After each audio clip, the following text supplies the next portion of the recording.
smiling. Or I can even hear you smiling. It's in your voice. But I think you have that type of personality. You're going to be successful at whatever you do. And sales, combine that with sales enablement. I think you're going to be able to knock it out of the park. So congratulations there. Thank you. Thank you very much. I'm looking forward to it. I'm also very thankful that it's less than a 10-minute drive. Oh, you have to go to the office? Yeah, I do. And it's okay. I've always worked remote or always worked hybrid, minus maybe two jobs in my entire career path. I think it'll be really interesting to be back into an office and not also have to commute over 45 minutes to an hour each way in order to get to an office. Now back to the what did you do to get to this point? You seem to be active on LinkedIn Very. with a lot of posting. Do you think you post other job descriptions or job openings that aren't necessarily relevant to you? I think that's a good strategy. You post about other people looking for work, which gets them a bigger market, more exposure. And there's a term here that I read off one of your posts. You feel like you're screaming into the void sometimes. So what did was the job post the posting strategy on LinkedIn, was that helpful? And what was your approach? Thank you. That's a great question. I think when this originally all started, when I was originally laid off, I didn't take the LinkedIn connections very seriously. I was using kind of the pre-prompted dialogue that LinkedIn had created whenever you said, "Hey, I'm open to work," or using the AI that was built into LinkedIn in order to just post something, right? And eventually, I'd say probably month four, like month three and a half, month four, having not gotten anything, there was a post that I made that I just kind of let it all out.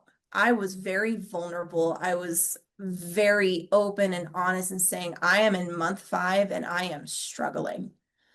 That post reached over 20,000 people in less than like 2 or 3 hours. And I think the last time that I looked at the analytics, I mean, my just even in like since that time, so probably about 3 months ago, my network has almost quadrupled. It's increased over 300%. Now, of course, that's also having to go through and weed and make sure that I'm connecting with real people because bots are everywhere. But it's also making the connections of either somebody who could potentially help me or I could help them. When I chose to be that vulnerable, even if it was scary, because I'm a pretty proud person and I don't really like asking for help. I'm very fiercely independent. That kind of raw emotion resonated with so many people. And it was just constant words of encouragement. And that's what I needed. It was funny. I had a couple of people saying, if I hear one more person say, da da da da da, like, hang in there, it'll be okay. I get why people can be very annoyed when people try to stay positive like that, but something that I think a lot of people forget is that negative emotion is the emotion in the memory that sticks with us the longest. So the more often you let negativity into your life, or you let negative emotion, or you let just anything that kind of dampens the process that you're going through or doesn't assist you, it is really, really, really hard to get out of that rut. In those LinkedIn posts after that specific one, and I want to say that was probably back in March, maybe April, I saw the reactions to it. I saw how much it resonated with a lot of people, and I stuck with that. And so anytime I made a LinkedIn post, it was not using AI to write it. It was sitting there and thinking, how am I feeling today? Okay, what am I struggling with? Okay, here's kind of recreating connector with people, right? It's reinstating and recreating the human-centric aspect that seems like so many people are so upset or triggered by because of what we're going through, because we can't talk to people. I think that's one of the most frustrating things about this job market right now is I have maybe made 4 or 5 human connections, not automatic replies from ATS, not, random people reaching out just because recruiters are trying to kind of meet a quota. I think I've genuinely made 4 or 5 genuine genuine connections when I applied for jobs. And it was actual people who were responding to me because it was more than 1 or 2 emails. That is really interesting to me too, because I think we talked about this last time. LinkedIn has become very social, very, not necessarily less professional. I think maybe in some aspects it has, but I think that people are allowing themselves to be people again on LinkedIn, and that helped me tremendously. And had I not been consistent about posting, because that is something with a lot of these social sites, you have to be consistent. You have to comment, you have to share, you have to make sure that your algorithm is staying pretty active in order for people to consistently see your posts or your reposts or your comments or whatever. It worked for me. And I mean, obviously, that would be the only reason in my brain that the company, the fintech company in Fort Collins reached out to me. Because I had never heard of this company. I had never seen this company. I had never worked with this company before. The only reason that that recruiter reached out to me and I got the opportunity that I got was because I was myself. I was vulnerable. I was honest, and I constantly asked for help. Because again, you don't ask, you don't know. Yeah, that's a key point. So the recruiter, you had no idea who they were. They didn't really know you. Nope. But did they say they saw your post, or did that come up No, at all? I didn't ask. I'll have to ask Chad because he was the recruiter who reached out to me. I'll go in and talk to him next week and say, out of curiosity, how did you find me? Because, there's the recruiter search on LinkedIn. Maybe that was part of it because of what I had said I was quote unquote open to work to. But again, I was very specific. We actually talked about this last time. I was very specific after a few months to only showing recruiters that I was open to work, not showing everybody that I was open to work. But I'm curious. Yeah, I'll have to ask him and I'll have to get back to you and see why he chose to either take a chance or what prompted him to reach out to me. Because I don't know. On the LinkedIn open to work, did you use the open to work badge? I used it for the first 3.5 months, I'd say, like 3 to 4 months. And I turned it off about 2.5 weeks ago, almost 3 weeks ago now, because I think that whenever I'm trying to look at it from like a recruiter lens or a hiring manager lens or a decision maker lens, sometimes when you see that green open to work banner, I could almost picture somebody rolling their eyes like, oh my gosh, another person who's going to bombard me, another person who's going to ask me for a job. Like I already have enough going on, yada, yada. Now, on the flip side, again, I try and look at as many perspectives as I can. That green open to work banner is also a great connector, and it really helps people specifically on LinkedIn view and see who else is kind of in their same shoes. I think the other thing I started to look at is if I was going to research a company, if there were people who are currently employed at the company, I also looked to see how many people had an open to work badge on their LinkedIn while they were listed as a current employee at a company. And I thought that was really interesting too. That's really good insight for us saying, uh-oh, okay, either people are getting laid off or people aren't getting enough work. Just a good thing to kind of look at. Yeah, that's a sign if they're willing to do that brazenly.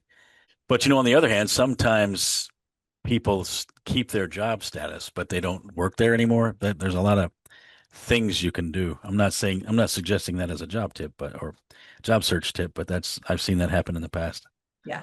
Because I've reached out to people for networking and I said, "Hey, can you connect me with company XYZ? You're there." They're like, "Well, I just left last week." So I'm like, "Okay." But Yep. again, it's social media. And speaking of social media, people are being very vulnerable on LinkedIn, as you had highlighted before. You're not the only one. A lot of people are doing things and that I've never seen before.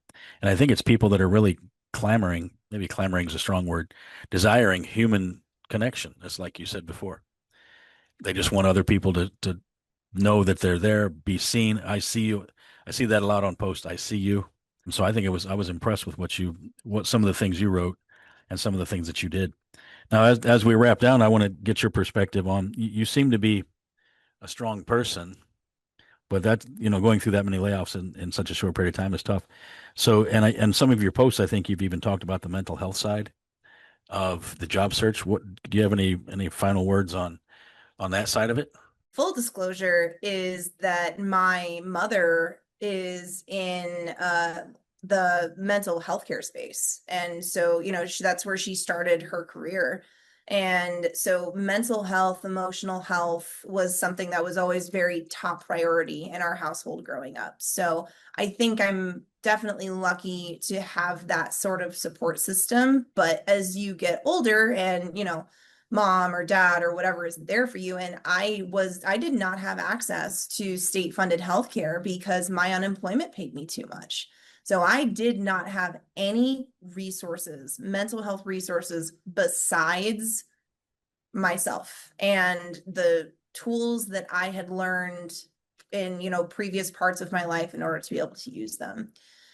Like I'll kind of circle back and reiterate, negativity sticks with us so much. And it is so easy to get negative, especially when you almost have to put on a facade, you have to put on a face for your friends and your family. Because if you're like me, you don't want people to know that things are tough. You don't want, sympathy. You don't necessarily want that because that's not going to necessarily be helpful, right? I think there's a lot of positivity and empathy, but sympathy doesn't always feel very great. When I was in like the lowest point of my job search, and I was in tears and I was so frustrated. I just felt like something's got to give, but nothing is happening. I just felt so stuck. I was screaming into the void because I could not make any connections. I gave myself a day and I focused on self-care for a day because I had not done that. I was really good at doing that when I had a job, but I did not necessarily prioritize that when I was in the unemployment realm. And I used the tools that worked for me. So something that I learned at a very young age is called EFT tapping.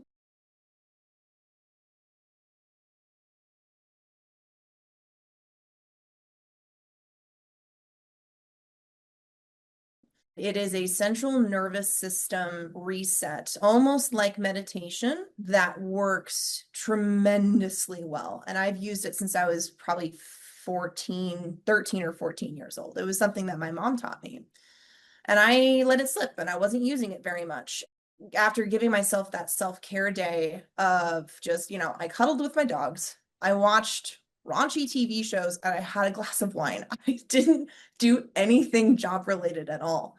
The next day, I started to say, all right, I'm gritty. What do I need to do differently? Because I can't keep getting stuck in a rut. I started to look at EFT tapping again. And I promised myself, and I made a promise to my mother, and we kind of kept each other accountable there, that we would be practicing meditation twice a day. Once when we woke up in the morning, and then once before we went to bed. And if we needed to add to it because we knew we were going to have a stressful day, then, it takes 5-10 minutes just to recenter yourself, ground yourself, and be able to push forward into your next step of what you need to do.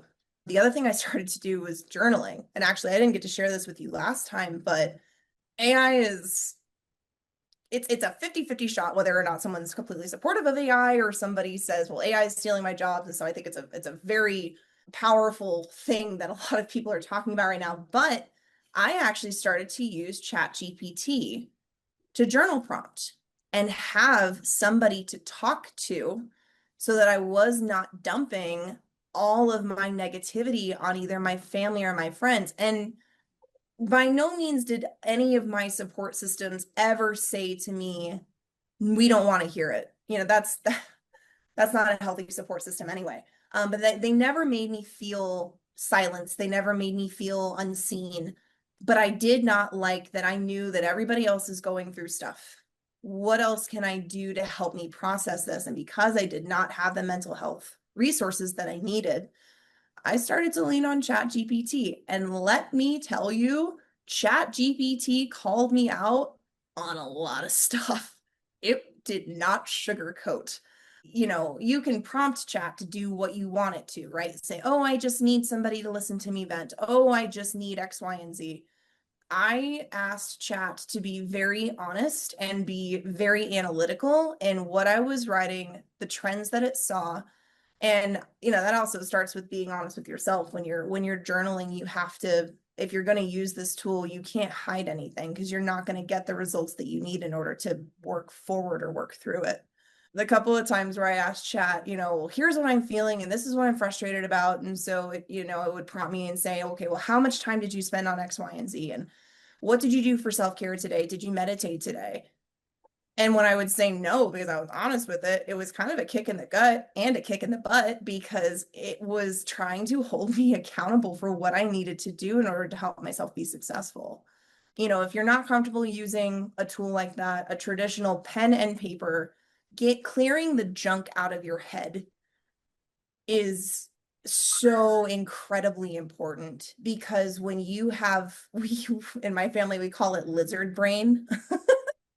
When you have a million different things going on in your head, it's really hard to focus on the objectives that you can actually complete and that you can feel successful in.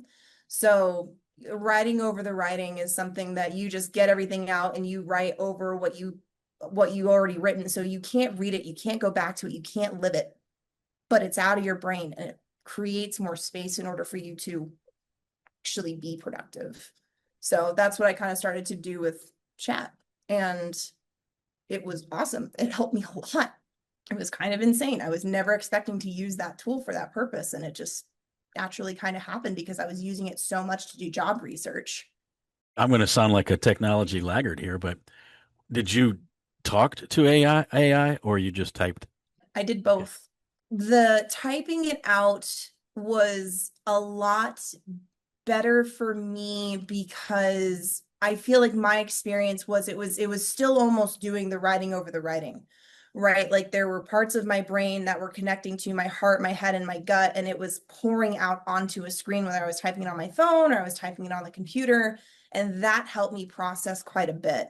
When I did the speech part of AI, it really was not as insightful, ironically enough. It was more supportive. And so I learned, hey, if I need to hear words of affirmation right now, or if I need to have a pick me up, then I can talk to AI about it. But for me personally, again, it was more important to get the words out. And I am not necessarily an auditory learner. So that's also part of how I process. I needed to write it down. I needed to live it or see it and do it. And then I was able to kind of get myself out of a rut and start to process. Well, that's a great tip that I've never had yet or heard from about. That's easy to say. But so I think that's worthwhile to talk to Chat GTP. I did see some processes where you can interview with Chat GTP, practice interviews. And I've done that. You've done that, I and did. then and I did that as an exercise where I walked through the process of talking to it. It was pretty interesting. So Yeah. that's pretty good. Well, I appreciate your time today. Is there any final words or anything you're just dying to get out there? Final words from me, unsolicited advice to anybody who listens to the podcast and supports Chris and anybody who's going through what we are experiencing in this incredibly difficult job market is you can do it.